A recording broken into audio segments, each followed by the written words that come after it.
iš karto, kai pajudėjome nuo stendo, matėte tokią pievą nešienauta. Čia va dabar nupjauta žolė, o ten nešienauta.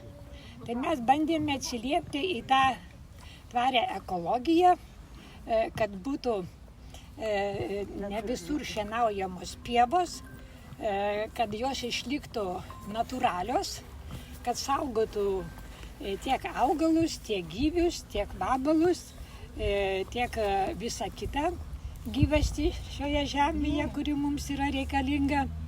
Taip pat vienas buvo tokia graži iniciatyva palikti natūralią pievą ir Neries pakrantėje, ir kurioje ten stovi kitas stendas, aprašyti visi augalai, kurį mes įgyvendiname taip pat ant kalniečių bendruomenė. Vyšnios ir obelėlės, jos dekoratyvinės, tokios mažytės, įdomios, ir taip pat sodinant kalniečių bendruomenė ir jį prižiūri kartu su vaikų darželiu, kurį matėme nuo labirinto.